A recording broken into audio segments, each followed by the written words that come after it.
Hi, I'm Mike Ahern, co-author of Selling Today. In this next segment of the Reality Selling Today video series, we had the opportunity to speak with Susanna Rosas from CB Richard Ellis. First, we sat down with her to ask her a few questions about her career in sales. Then we had the opportunity to see her in a live selling situation.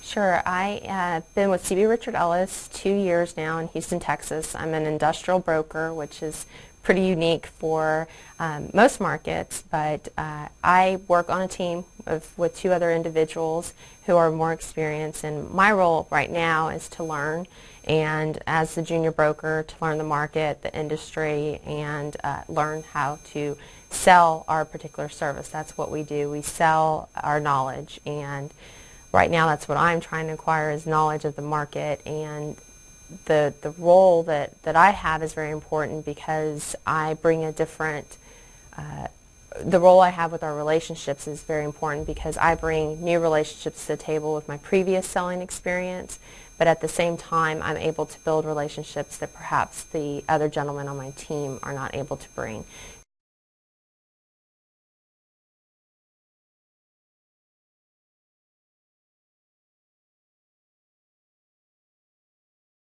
It's very important. It's the only way that we do business. It's a very, even though we're in a huge city, Houston is the biggest small town. There's only a few buyers and sellers, a few developers, a few landlords, and everyone knows each other. And you really have to build relationships with those people as well as corporations that are looking for buildings or to lease space or land. So that's the only way that we survive in our business is through the relationships that we have.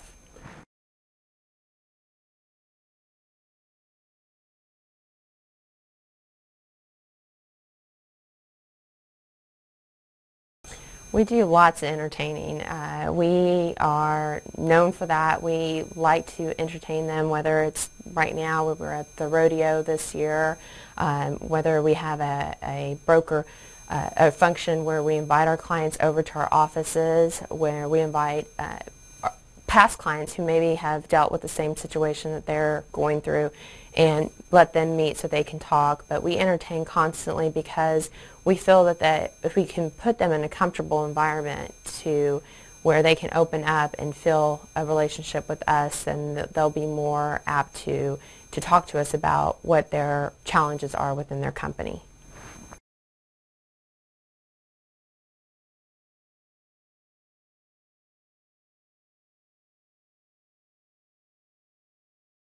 Well, I received training initially at the University of Houston through the sales program, the Program for Excellence in Selling, which I'm a graduate of, and have always was very interested in how it really did, by taking that test, you really did learn a lot about yourself.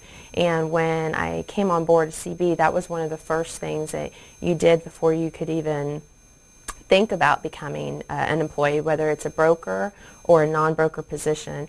And we took the test and again learned even more about yourself and what kind of person you are. And the reason that I got on a team was because I'm an influencer most of the time, and my other partner is a D, a high D, a dominant, and my other partner is a conductor, and we have a support staff who is the servicer.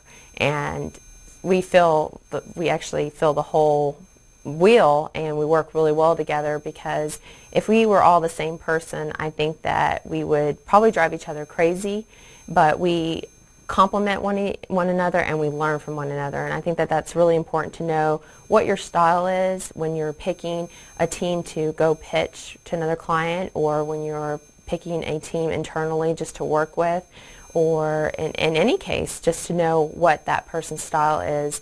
And when you're out there selling to that person, and maybe the person that you're selling to is more analytical, at that moment you know that you have to change your style, or that the person who's a conductor would be more likely to sell better to that person. So you tend to adapt your presentation towards their style because you're more cognizant of what your style is. Great.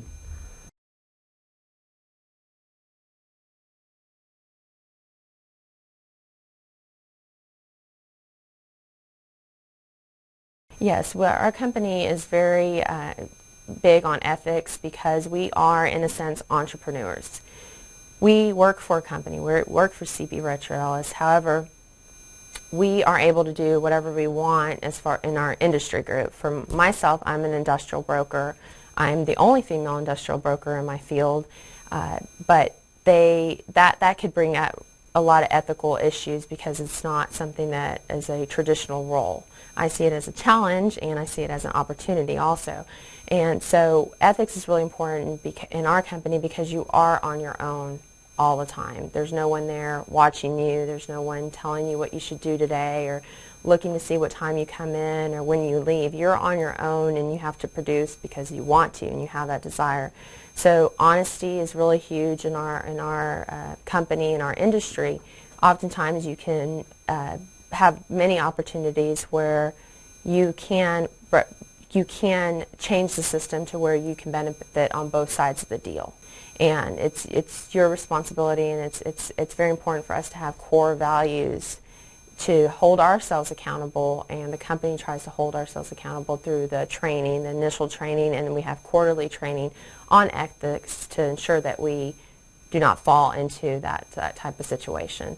But I think that CB Richard Ellis does a really good job of ensuring that the people that they hire are people who truly have very good core values and hold themselves accountable before the company does.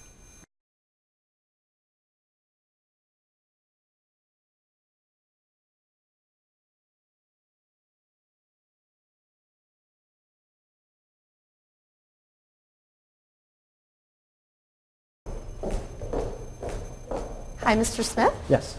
Susanna Rosas. Elliot Smith. Nice to meet you. Good to meet you. This is my business card. Great. Thank you. Great. Let me grab one for you. Wonderful. We're right this way. Right. Elliot, thank you so much for meeting with me today. I appreciate you coming out to our facilities. Thank you. I know I've heard a lot about you through our mutual friend Connor. How is he doing, by the way? He's doing well. Good. I'll let him know you asked. I'm glad to hear that. He's a great guy. And I know that we've had a phone conversation about possibly looking for some new space out in East Houston. Is that correct? That's right. Well, good. Well, that's basically what I wanted to talk to you about today is your requirement and find out a little bit more information about that. Do you mind if I take some notes? Not at all. Good. Now, you mentioned that you wanted to be on the east side of Houston. Can you tell me a little bit more about the current facility that you're in as well as where you see yourself ideally at? We're in about 300,000 square feet right now. Okay. We've been in the facility for a little over 15 years. It's our original facility. It's a little bit inefficient. Our business is booming and growing, and we've really outgrown the facility. And so we need more space. Well, so you guys are pretty busy then. We are. We are. It's high times, high cotton. So does your business run in cycles, or is it pretty steady? Our business is cyclical, like any commodity business. Sure. And there are high periods. We're in one of those high periods right now. But we have to be prepared for the low periods, and that's why cost is very important to us. Absolutely. What about the facility is inefficient? The layout is, the building is 15 years old, and the layout is not efficient. Our operations have changed in the last few years, and there are more efficiencies to be gained, I think, in a new facility. Sure.